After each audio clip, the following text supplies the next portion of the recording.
The spade struck Kalish again. Silas Blackwood cursed under his breath, wiping sweat from his weathered face as he stared down at the half-dug grave behind his cabin. 6 feet long, 3 feet wide, just the right size for a man who'd given up on everything. The morning sun beat down mercilessly on the barren Arizona landscape, and he'd been digging since dawn. He'd planned it all out. Finish the hole by noon, write a letter explaining why his ranch should go to the bank, then use his father's old Colt to end 38 years of misery. No family to mourn him, no friends to miss him, just another forgotten soul in a land that chewed up dreamers and spat out bones. The drought had killed his cattle, the bank had threatened foreclosure, his wife had died of desert fever 2 winters ago, taking their unborn child with her. What was left for a man who'd lost everything that mattered? Silas threw another shovelful of dirt, each strike against the hard pan a countdown to his final hour, but then he heard it, a sound that didn't belong in his world of silence and self-pity. A woman's voice, weak and desperate, calling from somewhere near his front gate. Silas dropped the spade and grabbed his rifle, thinking it might be another trick from those land vultures who'd been circling his property. He'd made it clear he wouldn't sell, but desperate men did desperate things. As he rounded the corner of his cabin, he saw her, young woman, maybe 19 or 20, collapsed against his wooden gate. Her dress was torn and dirty, her dark hair matted with dust and sweat. But what made Silas's heart skip was her condition. She was heavy with child, probably 8 months along, and she was barely conscious. Her lips moved soundlessly as she tried to speak, one trembling hand pressed against her swollen belly. Blood stained the hem of her dress, and her face was as pale as winter moonlight. This wasn't some scheme or trap. This was a dying woman who needed help, and she'd somehow found her way to the one man in 50 miles who'd been planning to join her in the grave. Silas stood frozen, staring at this unexpected gift of purpose that had literally collapsed at his doorstep. The same spade he'd been using to dig his own grave might now be needed to bury someone else entirely. But first, he had to decide if he still had enough humanity left to try and save her. Silas dropped his rifle and rushed to the gate, his boots kicking up dust as he knelt beside the unconscious woman. Up close, he could see she was just a girl, younger than he'd first thought, with delicate features that spoke of a gentler life than whatever had brought her to his doorstep. Her breathing was shallow, and when he pressed his hand to her forehead, her skin burned with fever. He'd seen enough sickness to know she was in bad shape. But the baby, that was what worried him most. Her dress was soaked with more than sweat, and the dark stains told a story he didn't want to read. Time was running out for both of them. Without thinking, Silas scooped her into his arms, surprised by how light she felt, despite her condition. As he carried her toward his cabin, she stirred slightly, her eyes fluttering open to reveal the greenest irises he'd ever seen. For a moment, they focused on his face, and her cracked lips tried to form words. Her voice came out as barely a whisper, but he heard it clearly in the desert stillness. "Please," she said, "don't let my baby die." The words hit him like a physical blow. Here was someone fighting to bring life into the world, while he'd been digging a hole to escape it. The irony wasn't lost on him as he pushed through his cabin door and laid her gently on his bed. The same bed where he'd planned to write his final letter. Silas had delivered foals and calves, but never a human baby. His hands shook as he fetched water from his well and clean cloth from his wife's old sewing basket. The girl's eyes had closed again, but her breathing remained labored, and every few minutes her body would tense with what he recognized as contractions. As he began cleaning the dirt and blood from her face, he noticed something that made his blood run cold. Around her wrist was a thin rope burn, and there were bruises on her arms that looked like finger marks. Someone had tied her up, someone had hurt her, and somehow she'd escaped and made it to his isolated ranch. But that meant whoever had done this to her might be looking for her. Silas glanced toward his windows, suddenly aware that his remote location, which had seemed perfect for ending his life in privacy, might now make him and this girl sitting targets for whoever was hunting her. The girl's hand suddenly gripped his wrist with surprising strength, her eyes opening wide with panic. "They're coming," she whispered urgently. "They said they'd find me, no matter where I ran." Silas's mind raced as he processed her words. He'd thought his biggest problem was deciding whether to live or die, but now he had a pregnant girl bleeding in his bed and unknown pursuers potentially heading his way. The half-dug grave behind his cabin suddenly seemed like the least of his worries. He moved to his window and scanned the horizon, looking for dust, clouds, or movement that might signal approaching riders.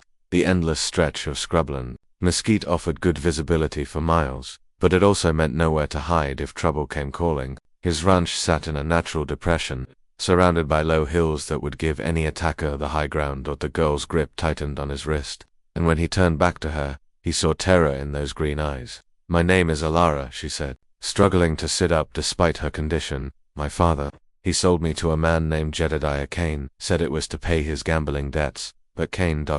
he's not right in the head." Silas knew that name. Every rancher within 100 miles knew about Jedediah Kane, a wealthy landowner who controlled most of the water rights in 3 counties. Rumors followed him like vultures, whispers about missing girls and unmarked graves on his property. The kind of man who bought judges and sheriffs the way other men bought cattle. "I was locked in his house for 3 months, Alara continued, her voice gaining strength as anger replaced fear. "He said the baby was his property, that he'd raise it to be just like him. But when I went into labor early, I stole a horse, and rode until it died under me, then walked the rest of the way." That explained the rope burns and bruises. It also explained why she'd picked his ranch. It was the farthest outpost from Kane's dominion, a place where a desperate woman might hope to find sanctuary, but Silas knew better. Men like Kane didn't give up their property easily, especially when that property was carrying his child. A sharp contraction doubled Alara over, and she cried out in pain. Her water broke, soaking through the blankets onto his mattress. The baby was coming, whether they were ready or not. And Silas realized he was about to become responsible for 2 lives, instead of ending one. He helped her lie back down, trying to remember everything his wife had told him about childbirth during her pregnancy. But this felt different, wrong somehow.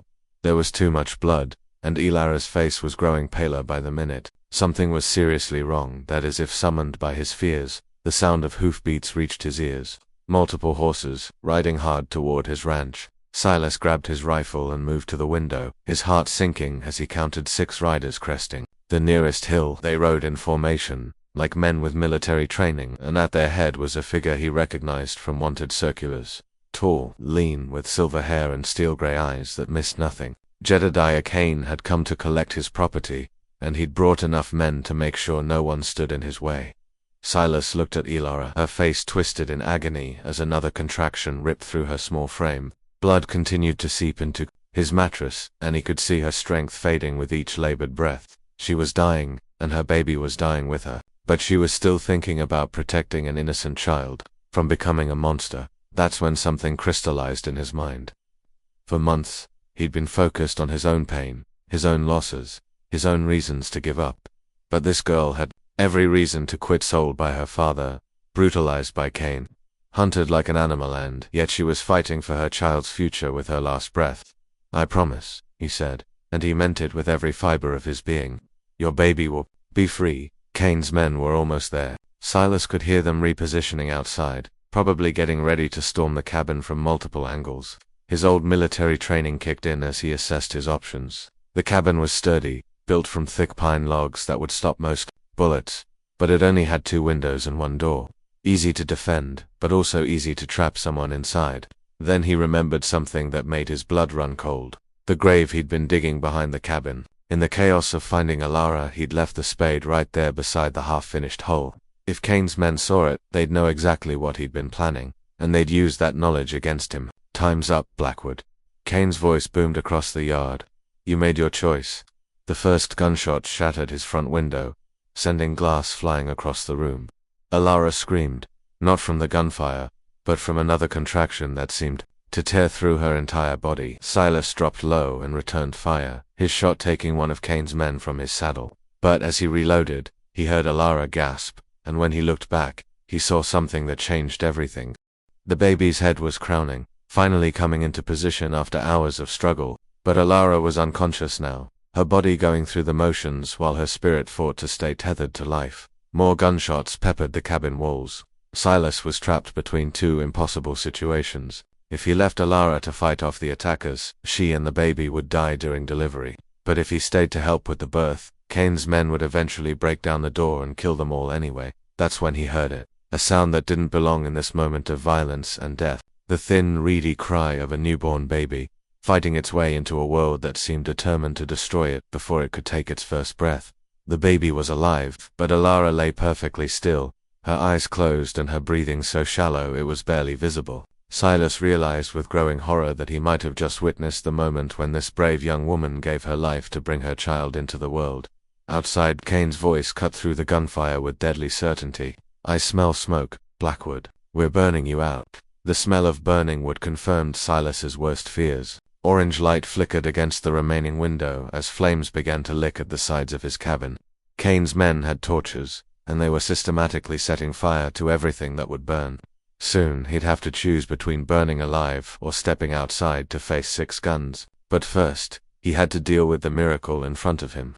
The baby was small but breathing, its tiny lungs filling with air as it cried with surprising strength. Silas had no experience with newborns, but he knew enough to clean the child's face and wrap it in one of his clean shirts. As he lifted the baby, he realized something that made his heart skip. It was a girl, just like her mother. Ilara's eyes fluttered open one last time, focusing on her daughter with a clarity that belied her failing strength. She tried to speak, but only managed to whisper, "Lily," she breathed. "Her name is Lily." Then her eyes closed for the final time, and Silas was alone with a newborn baby and a cabin that was quickly becoming a death trap. The flames were spreading faster than he'd expected, and smoke was already making it hard to breathe. Baby Lily seemed to sense the danger, her cries becoming more urgent as the temperature in the room began to rise. Silas wrapped the child more tightly and checked his ammunition. 3 bullets left in his rifle, 2 in his pistol, not nearly enough to fight his way out against 6 men, but maybe enough to give baby Lily a chance. He thought about the promise he'd made to Ilara, and suddenly the plan that formed in his mind seemed like the only option left. The back wall of the cabin was already catching fire, but there was still one way out that Kane's men might not be watching. The storm cellar. Silas had mentioned to Ilara that it had a second entrance behind the cabin, hidden by an old water barrel. If he could get there without being seen, he might be able to circle around and catch them off guard. But that meant leaving Ilara's body in the burning cabin, and something about that felt like a betrayal of everything she'd fought for. This young woman had died protecting her child, and now her final resting place would be a pyre lit by the man who'd tormented her, as if reading his thoughts. Baby Lily opened her eyes and looked directly at him. Those same green eyes that had belonged to her mother, but already showing a strength that reminded him of Ilara's final moments. This child was all that remained of a brave woman's fight for freedom, and Silas would be damned if he let Kane turn her into his property. He kissed Ilara's forehead one last time, whispering a prayer for her soul, then cradled baby Lily against his chest and moved toward the back of the cabin. The heat was becoming unbearable, and he could hear the roof beam starting to crack from the fire above. But as he reached for the door to the cellar, he heard something that stopped him cold. Footsteps on the cabin's front porch, and Kane's voice, much closer now and filled with anticipation. "Don't worry, my dear," the silver-haired man said, apparently talking to someone he thought was still alive inside. "Papa's here to take you and the baby home, where you belong. We'll put this unfortunate rebellion behind us and focus on raising my heir properly." Kane thought Ilara was still alive, which meant he was about to walk into a burning cabin, expecting to find a helpless woman and newborn waiting for rescue. Silas realized this might be his only chance to end this nightmare once and for all, but it would mean using baby Lily as bait in the most dangerous gamble of his life. Silas made a decision that went against every protective instinct screaming in his head. He positioned himself behind the door, holding baby Lily close to muffle her cries, and waited. The front door creaked open, and he heard Kane's boots on the wooden floor, confident and unhurried. "Ilara, darling," Kane called out, his voice sickeningly gentle. "I know you're frightened, but this foolishness ends now. Where's my baby?" But silver-haired man moved deeper into the burning cabin, apparently unbothered by the smoke and flames. Silas could see his shadow through the doorway, tall and predatory, searching for his prey. This was a man so arrogant he'd walked into a death trap, believing himself untouchable. When Kane finally saw Ilara's still form on the blood-soaked bed, his reaction wasn't grief or shock, it was rage. "You stupid girl," he snarled. "You'd rather die than live as my wife. Fine, but my child better be alive, or I'll burn down every ranch from here to Mexico until I find who helped you." That's when Silas stepped out from behind the door, his rifle trained on Kane's chest. The older man spun around, his hand moving toward his pistol, but froze when he saw the bundle in Silas's arms. "Your child is safe," Silas said quietly, "but she's not your property. She's a free American citizen, born on free soil." Kane's cold eyes fixed on baby Lily, and Silas saw something inhuman flicker across his face. This wasn't a man looking at his own child. This was a predator calculating the value of his prize. "Give me the baby, Blackwood, and I might let you walk away from this." Keep her, and I'll make sure you die slower than you can imagine. But Silas had already made his choice. The same resolve that had carried him through the war, through his wife's death, through months of despair, now crystallized into something unbreakable.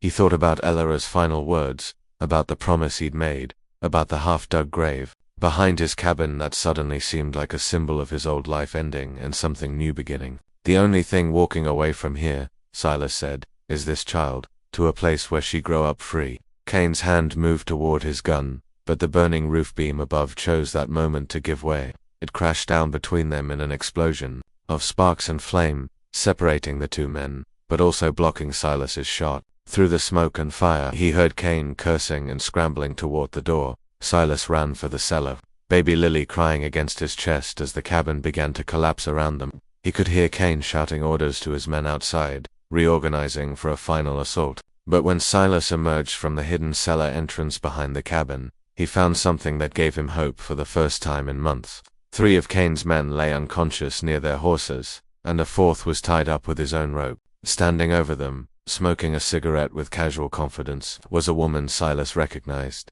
Deputy Marshal Clara Rains, the only law enforcement officer in the territory who couldn't be bought or intimidated. "Afternoon, Silas," she said with a slight smile. "Heard there might be some trouble out your way." Clara Rains had been tracking Kane for 3 months, following a trail of missing women and forged legal documents across 2 territories. When she'd seen the smoke from Silas's cabin, she'd known she'd finally found her target. What she hadn't expected was to arrive in time to witness a man willing to die for a child that wasn't even his. "The girl left word before she escaped," Clara explained as she helped Silas move away from the burning cabin. "Left a message with a sympathetic kitchen girl who got it to me. Been riding hard for 2 days to get here." Behind them, the cabin collapsed completely, sending a pillar of smoke into the desert sky. Kane emerged from the wreckage, his expensive clothes singed and his silver hair disheveled, but his eyes still burning with the same cold fury. When he saw Clara's badge, his expression shifted from rage to calculation. "Marshal Rains," he said smoothly, straightening his jacket. "Perfect timing. This man has kidnapped my legally adopted daughter and her child. I have the papers right here." Clara didn't even glance at the documents Kane pulled from his coat. "Those papers were signed under duress by a father who owed you money. I've got 3 witnesses who'll testify to that, including the girl who died in that fire trying to escape from you." Kane's mask slipped for just a moment, revealing the monster underneath. "You can't prove anything. My word against a dead girl's." "Don't need her word," Clara replied. "Got yours. You just admitted she was running from you. That makes this kidnapping, false imprisonment, and now murder." For the first time, Silas saw fear flicker across Kane's face. The man who'd terrorized half the territory was finally facing consequences he couldn't buy his way out of. But cornered animals were the most dangerous, and Silas instinctively stepped between Kane and baby Lily.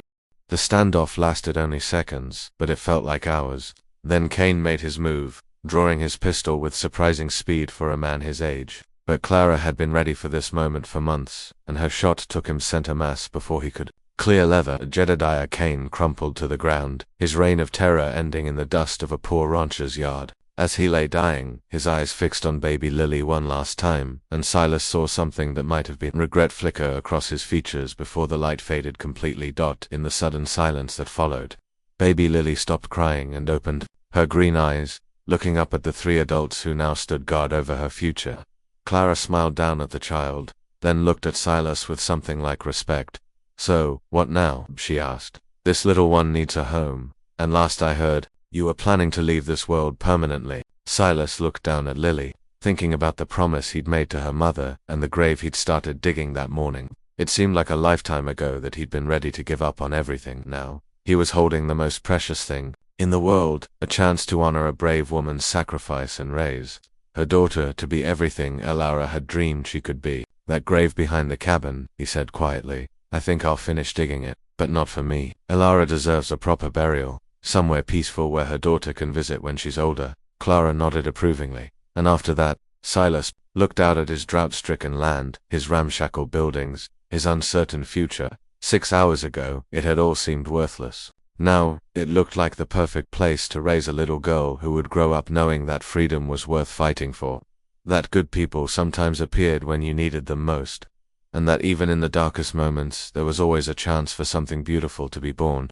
After that, he said, adjusting baby Lily in his arms as she yawned and settled against his chest. We start building a life worth living. The sun was setting over the Arizona hills, painting the sky in shades of gold and crimson. Somewhere, in that vast landscape, other stories were unfolding. Other lives were hanging in the balance. Other choices between hope and despair were being made. But here, in this moment, a broken man had found purpose.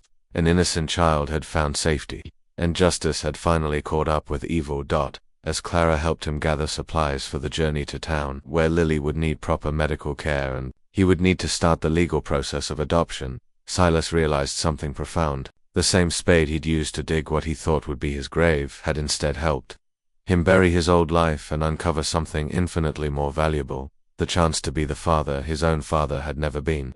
To a daughter who would never know the man who'd tried to claim her, but would grow up knowing the man who'd chosen to save her.